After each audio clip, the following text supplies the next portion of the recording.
everyone, Miss here with another video, and I'm back on the channel. I'm going to return in a couple of days, but I want to make a video about this because I keep hearing a lot of stories, and it's scary. It's really scary because I don't want to walk out of my house and see people getting hurt because they're protesting peacefully or whatever. Because I hear a lot of stories, a lot of riots, a lot of everything. And for people who are younger than me, who are probably not even a freshman yet, who probably is still growing up and doesn't really understand what's going on, I want to make this video just for them, for they can understand more. And I am still pretty bad at explaining things, so while I have time right now, I'm going to explain for younger ears can understand. So how we'll do that is I'm going to talk about Zombies 1 and 2 and just Disney movies and all that stuff. So basically, a couple nights ago, I watched Zombies 2, all of it. And the whole time I was thinking is, this is just like what's going on in this world. Even thinking back to the first one, this is just like back in the 50s when black people had rules, special laws where they couldn't go to the same church as them, same bar, same school, same everything as the white people. And in the first movie of Zombies couldn't go to the high school that humans went to. They couldn't go into a ice cream shop and have ice cream. They couldn't do what humans did. Basically, they couldn't go to dances. They couldn't go to basically anywhere, basically, except in their own little community, and they had their own school there. And that's where the zombies were supposed to stay and not basically go into the human world. I don't know how to explain it, but if you watch Zombies 1 and 2, you understand what I'm talking about. And all I'm hearing about and all what the media wants you to hear about is the riots and the chaos, and that's horrible. And I'm going to let you guys listen to a clip what Gabbie Hanna talked about. Sorry. What Gabbie Hanna talked about. Oh, it's my chair, sorry. I can hear that. But Gabbie Hanna talked about how black people have a toxic relationship with the US. And even right now it's so horrible because there's more cases where I live with the coronavirus, and it's just a lot of chaos and stress going on, and kids who are growing up in this world are having all this stress put on them, and people don't understand why they have this stress on them, and people keep telling them, you're too young to have all this stress, just be happy and all that stuff. And me hearing that, I'm a freshman, and I'm going to be a sophomore, I think it's called, next year. I don't really know, but I'm going to go to 10th grade next year. And I deal with a lot of things mentally, of course, and other physical things. And sorry, someone texted me. Okay, but there's a lot of stuff going on in this world that are putting more pressure on our kids today, even the black kids now. And it's so horrible. And Colleen, I watch her videos, and then I watch Gabbie Hanna video that I'm going to show you, and both the videos have good meaning. And of course, them being older and trying to explain this is a lot easier for other people because I'm not really good at explaining things. Like I said, I keep explaining that. But I'm going to show you that video right now, and please listen to it, and I'll talk more in a minute about my side, what I think about it, okay? One sec.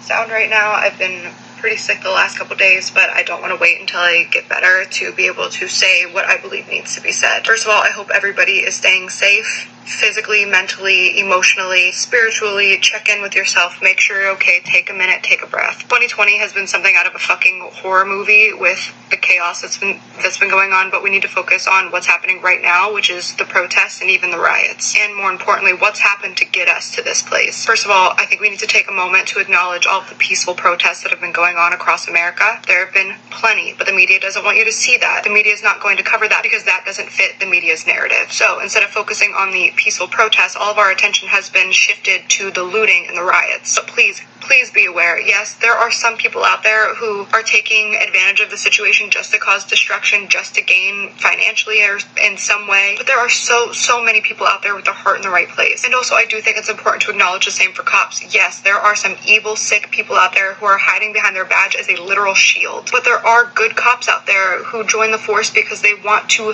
help keep people safe, and they're respecting people, they're listening to people, they're even joining in on the protests. I think we really need to stop seeing everything in black and white, and in every group of people you're going to have good and you're going to have bad, and it's not always black and white. So I think it's important to acknowledge both sides. But what I want to talk about today is the fact that black Americans are in a toxic relationship with their country. I know it's so easy to look at protesters and even rioters and say, look, see, they're the problem, look at how they're behaving, this is exactly what we're talking about. But you don't get to tell people how they should react to being abused or how they grieve. Imagine being in a relationship with your boyfriend or your girlfriend and they abuse you, then they gaslight you, they abuse you some more, they get away with it, they abuse you some more, then they gaslight you, they abuse you some more, get away with it, they abuse you some more, they tell you it's your fault, and then finally one day they push you a little bit too far and you snap, and now you're someone you don't recognize, you're angry, you're screaming, you might even hit them back, and when you do, they're going to take that opportunity to point the finger and show everybody, see, I told you they were crazy. Look how crazy they are. Look what I have to deal with. And then they paint you as the villain for finally standing up for yourself for once. George Floyd was murdered in cold blood, and we all saw it. And he is in no way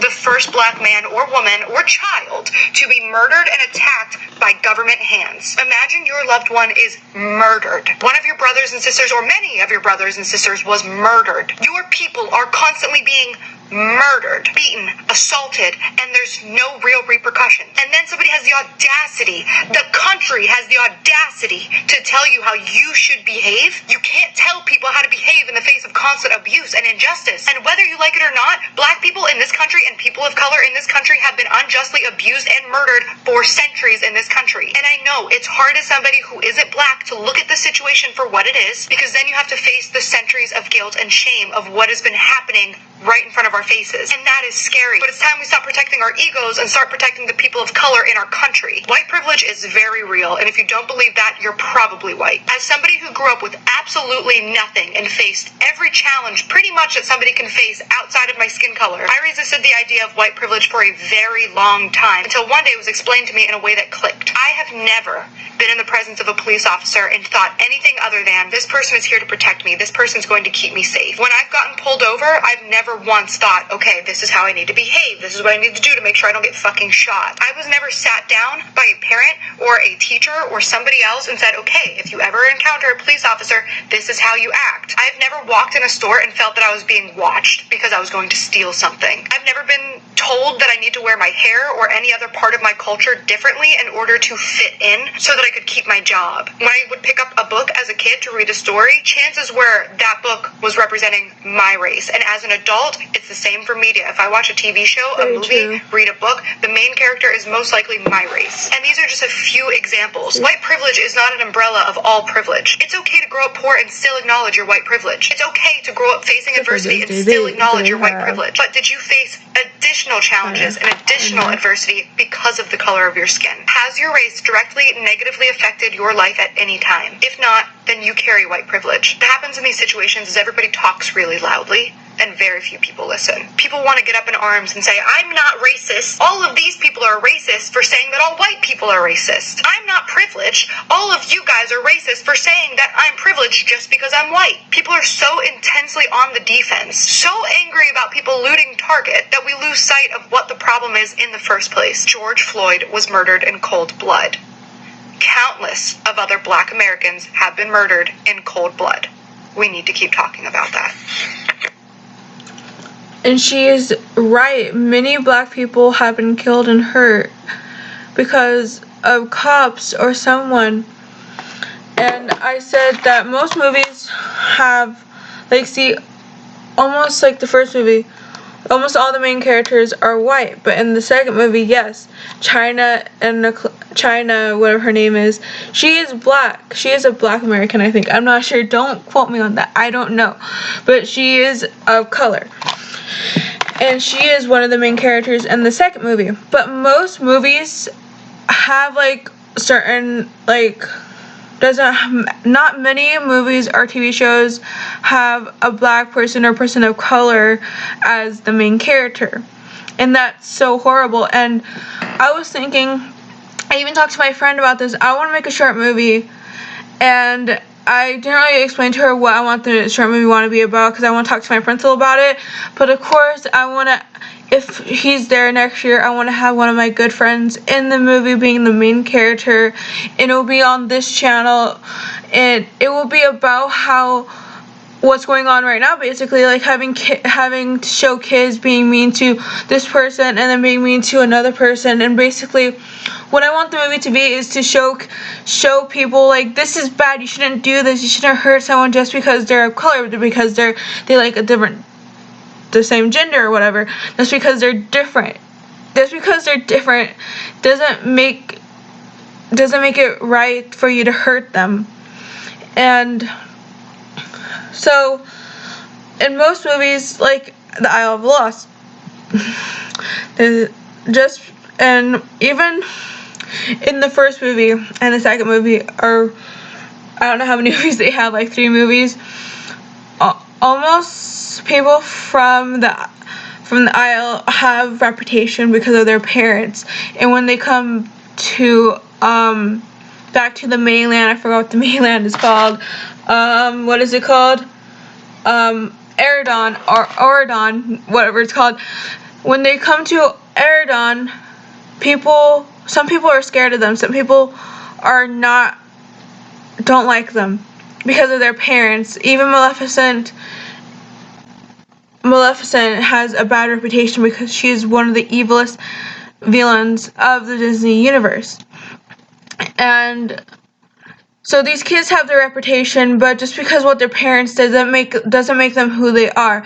Just like black people, just because some are bad, some are not good, doesn't make all of them bad. And us, like me, just because my family have a reputation of going to jail, dropping out of school, doesn't mean I'm gonna be like that. I'm still in school, and I'm going into my 10th year, and I'm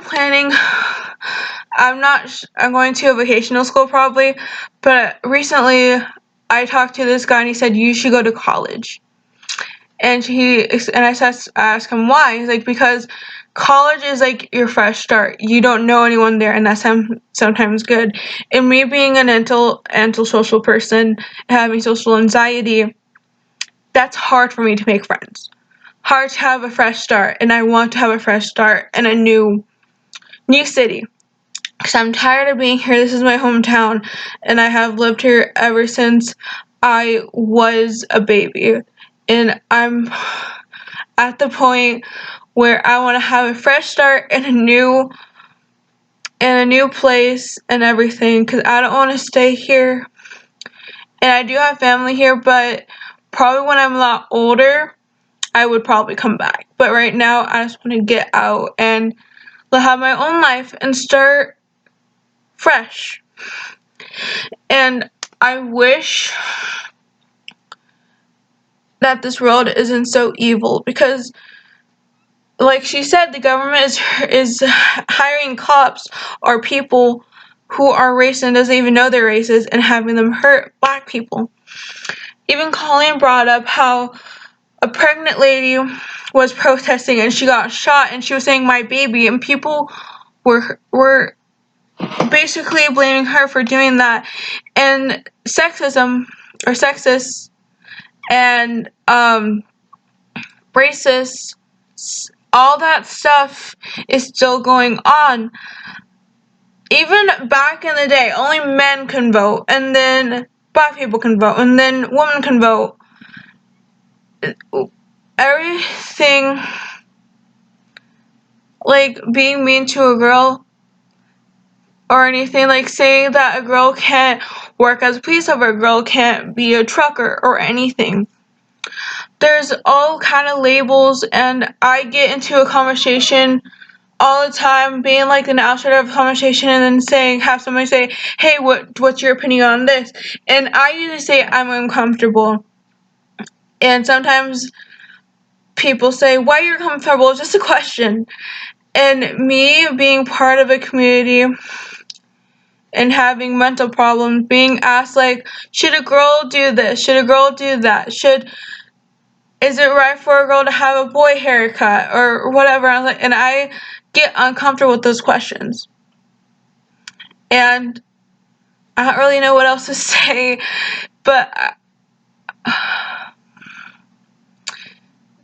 this video took me a long time to figure out what to say, and I'm still trying to figure out what to say, because this world is full of hate and misunderstanding people. And hearing stories about like hate crimes and all that stuff. I do watch Law and Order SVU, and and most of them, I watched one recently, and it was about a transgender girl, and she was pissed off, and a couple days later she was murdered.